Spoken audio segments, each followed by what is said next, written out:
अस्सलाम वालेकुम everyone, welcome back to psychology lecture series. Chapter 1 to 17 complete upload हो चुके हैं। करंटली चैप्टर नंबर 18 स्टार्ट किया है, जिसमें क्लिनिकल साइकोलॉजी डिस्कस कर रहे हैं। क्लिनिकल साइकोलॉजी के मोस्ट इंपॉर्टेंट पार्ट पे बात कर रहे हैं, जिसको साइको डायग्नोस्टिक कहा जाता है, और इसके लिए हम DSM-5 TR को फॉलो करते हैं। According to DSM, first category of disorders को न्यूरो डेवलपमेंटल डिसऑर्डर्स कहा जाता है, जो कि अर्ली डेवलपमेंटल पीरियड में स्टार्ट होते हैं। इसमें intellectual developmental disorders and communication disorders detail में पढ़ चुके हैं। करंटली हम ऑटिज्म स्पेक्ट्रम डिसऑर्डर डिस्कस कर रहे हैं। While discussing treatment of autism spectrum disorder, we discuss important terms. For example, reinforcement, its types and schedules, punishment and its types, then prompting, fading, shaping and chaining. तो आज की video में हम आपका test लेंगे और देखते हैं कि कितने MCQs हमारे सही होते हैं। Let's start. अब चूँकि ये सारे कॉन्सेप्ट हम डिटेल में पढ़ चुके हैं, इनका इंट्रोडक्शन, इनकी डेफिनेशन, इनका लिटरल मीनिंग, इनकी एग्जांपल्स विद ऑटिज़म, ये सारी चीज़ें हम डिटेल में डिस्कस कर चुके हैं। इसलिए जहाँ पे मुझे लगा कि मुझे थोड़ा एक्सप्लेनेशन की ज़रूरत है, वहाँ पे हम एक्सप्लेन करेंगे, अदरवाइज़ हम इसको फ्लो में लेकर चलेंगे। First MCQs is a teacher praises a student at random times during class when they stay seated. This is variable interval, fixed ratio, continuous reinforcement और negative punishment. तो एक टीचर जो है वो स्टूडेंट को रैंडम टाइम्स जो है वो रीइंफोर्स करता है, तो इसको हम क्या बोलेंगे? सो the correct answer is variable interval. ठीक है, variable interval means random times, unpredictable times, change times. Second MCQs is reinforcement in psychology refers to increasing the likelihood of a behavior, decreasing the likelihood of a behavior, ignoring a behavior, punishing a behavior. So the correct answer is A, increasing the likelihood of a behavior। यानी जिस behavior पे हम काम कर रहे होते हैं उसको reinforcement के थ्रू हम increase करते हैं ताकि वो फ्यूचर में फिर से हैपन हो। तो बेसिकली बच्चे को हम स्किल सिखा रहे होते हैं और उसमें हमने उसको इंडिपेंडेंट बनाना होता है। इस वजह से हम उसको रीइंफोर्स करते हैं ताकि उसका ये बिहेवियर इंक्रीज़ हो, वो अच्छे तरीके से स्किल्स को सीख सके और इंडिपेंडेंट हो जाए। Third is physically guiding a child's hand to write is an example of.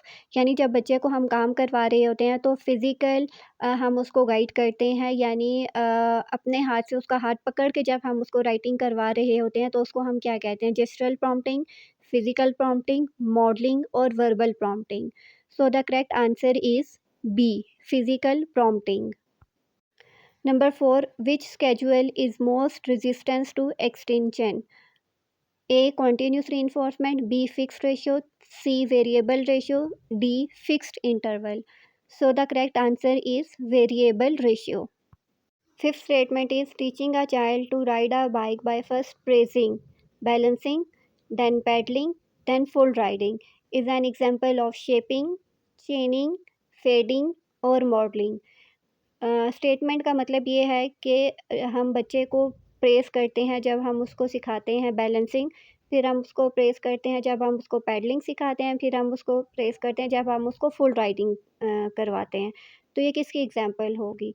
So the correct answer is shaping. ठीक है, क्योंकि शेपिंग में हम जो भी बिहेवियर बच्चे से करवा रहे होते हैं, उस हर बिहेवियर के बाद, हर करेक्ट रिस्पॉन्स के बाद हम बच्चे को रीइंफोर्स करते हैं, प्रेज़ करते हैं, शाबाशी देते हैं। Number 6 is which best describes negative reinforcement? A is giving a reward to strengthen behavior. B is removing something unpleasant after desired behavior. C is adding something unpleasant to decrease behavior. And the D is ignoring unwanted behavior. So the correct answer is B, removing something unpleasant after desired behaviour. यानी जब हमने उसे desired behaviour करवाना होता है तो जो unpleasant चीज़ होती है उसको हम रिमूव कर लेते हैं। ठीक है, तो ये नेगेटिव रीइंफोर्समेंट होगा। नेगेटिव से याद रखना है कि हम रिमूव करते हैं कोई चीज़, और रीइंफोर्समेंट है तो इसका मतलब है कि कोई अनप्लेजेंट चीज़ को रिमूव करेंगे। फॉर एग्ज़ाम्पल लेग पेन है, ठीक है, लेग पेन को हम रिमूव करने के लिए हम मेडिसिन लेंगे। जब हम मेडिसिन ले लेंगे तो जो हमारा लेग पेन है वो ख़त्म हो जाएगा। इसका मतलब ये है कि जो अनप्लेजेंट यानी जो पेन है उसको हमने रिमूव कर दिया, ख़त्म कर दिया by taking medicines. 7 is a student answers correctly and teacher stops scolding. This is negative reinforcement, positive punishment, negative punishment, or shaping. So the correct answer is A, negative reinforcement. यानी जब बच्चे ने correct answer कर दिया तो teacher जो है वो अनप्लेजेंट चीज़ को यानी स्कोल्डिंग को ख़त्म कर देगा, रिमूव कर देगा, तो ये नेगेटिव रीइंफोर्समेंट होगा। Number 8 MCQ is backward चेनिंग means teaching last step first and moving backward, teaching first step only, removing reinforcement step by step, punishing wrong steps. So the correct answer is a, यानी backward चेनिंग जब हम करते हैं तो जो last step होता है वो हम फर्स्ट पे सिखाते हैं, ठीक है। फॉर एग्जांपल बच्चे को जो है वो दांत साफ़ करना सिखाना है हमने, तो पहले हम ख़ुद से ब्रश उठाएंगे, उस पर पेस्ट लगाएंगे और लास्ट स्टेप बच्चे से करवाएंगे, यानी उसको कहेंगे अब आप पेस्ट करो, ठीक है। तो इट्स मीन कि जो लास्ट स्टेप है वो हम फर्स्ट पे करवाते हैं बैकवर्ड चेनिंग में। 9 MCQ is a child touches a hot stove and feels pain. This is positive punishment, negative punishment, positive reinforcement, or negative reinforcement. So the correct answer is A, positive punishment. क्योंकि positive punishment में क्या होता है कि कोई unpleasant चीज़ हम add करते हैं, यानी जो पेन हो रहा है गरम स्टोव को हाथ लगाने से, ये एक अनप्लेजेंट चीज़ का ऐड होना है, ठीक है। तो जब उसको पेन होगा तो नेक्स्ट टाइम वो इस चीज़ को अवॉइड करेगा, तो इसको पॉजिटिव पनिशमेंट कहते हैं।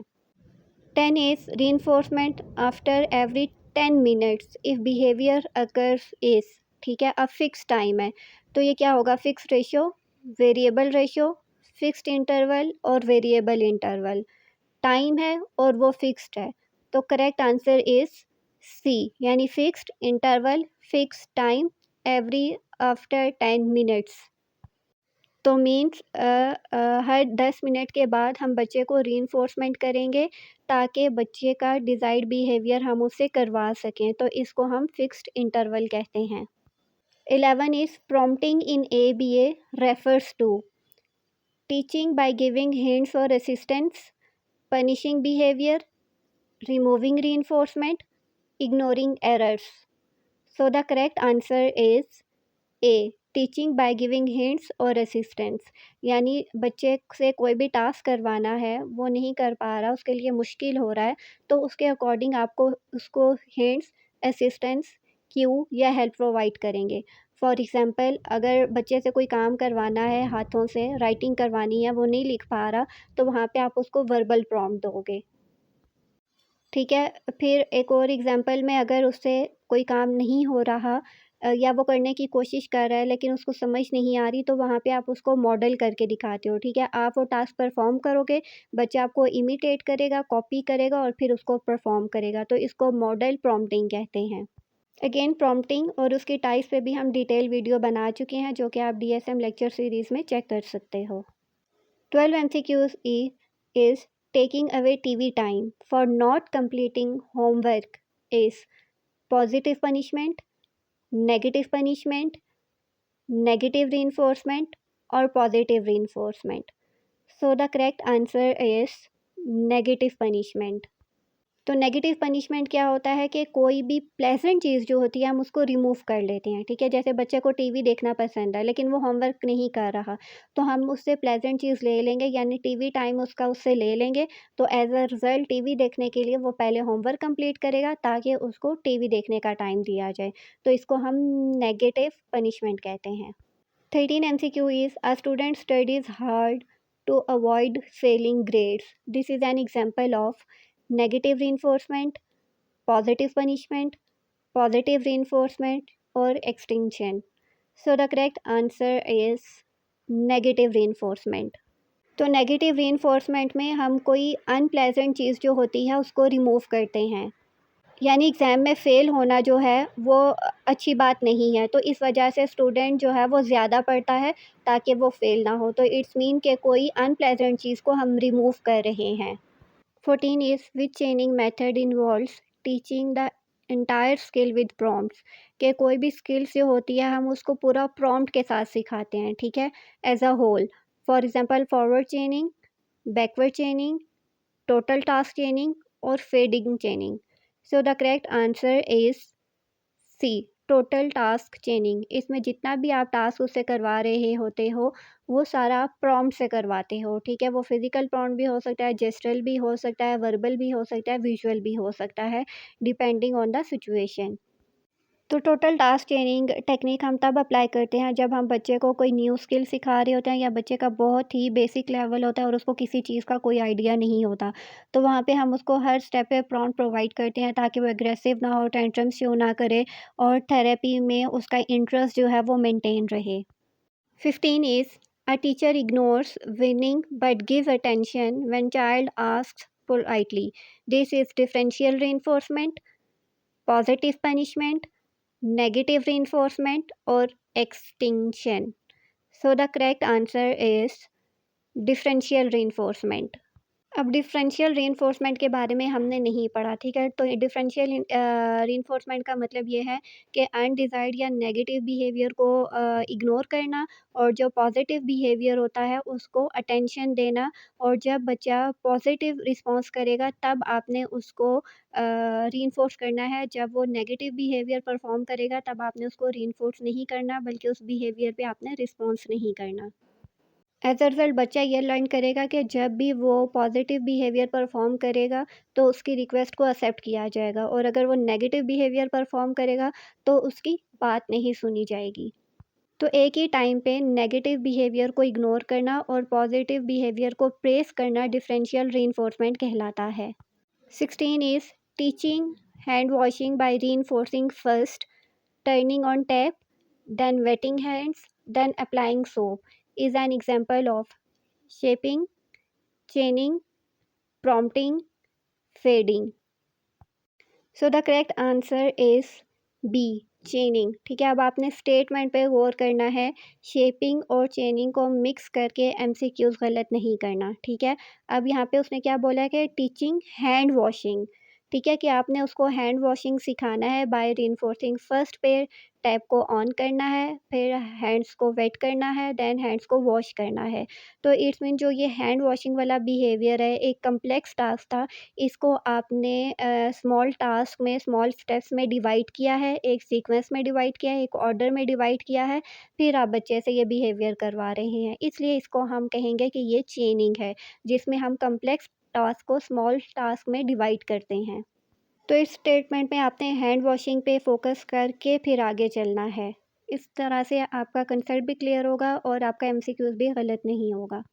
17 is which of the following is a secondary reinforcer? Food, water, praise, warmth, ठीक है। तो sir correct answer is C, praise, ठीक है। यानी प्राइमरी रीइंफोर्सर्स वो होते हैं जो सर्वाइवल के लिए इम्पॉर्टेंट होते हैं, ठीक है। तो फूड सर्वाइवल के लिए इम्पॉर्टेंट है, इसके बगैर हम नहीं रह सकते, पानी के बगैर हम नहीं रह सकते।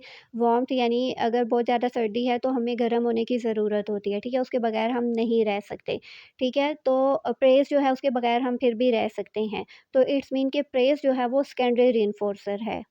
और सेकेंडरी रीइंफोर्सर वो होता है जो आप लर्निंग के थ्रू जो है वो एक्सपीरियंस करते हैं, ठीक है, लर्न करते हैं। 18 MCQ is a teacher reduces verbal hints as a student starts solving problems independently. This is prompting, shaping, fading or chaining. So the correct answer is C, fading, ठीक है, कि बच्चे को हम इंडिपेंडेंट बनाने के लिए आहिस्ता-आहिस्ता हिंट्स वगैरह जो हैं वो कम कर देते हैं ताकि बच्चा खुद से प्रॉब्लम्स को सॉल्व कर सके। तो हम इसको कहते हैं कि फेडिंग। जब हम हेल्प को आहिस्ता-आहिस्ता रिड्यूस करते हैं तो उसको फेडिंग कहते हैं। 19 is which schedule produces fastest learning but fastest extinction? Continuous reinforcement, fixed ratio, variable ratio or variable interval? So the correct answer is continuous reinforcement, कि जब आप बच्चे को कॉन्टीन्यूसली रीइंफोर्स करते रहेंगे, कॉन्टीन्यूसली उसकी फेवरेट चीज़ उसको देते रहेंगे, कॉन्टीन्यूसली उसको हर करेक्ट बिहेवियर पे चॉकलेट प्रोवाइड करते रहेंगे, तो वो चीज़ों को ज़्यादा जल्दी लर्न करेगा।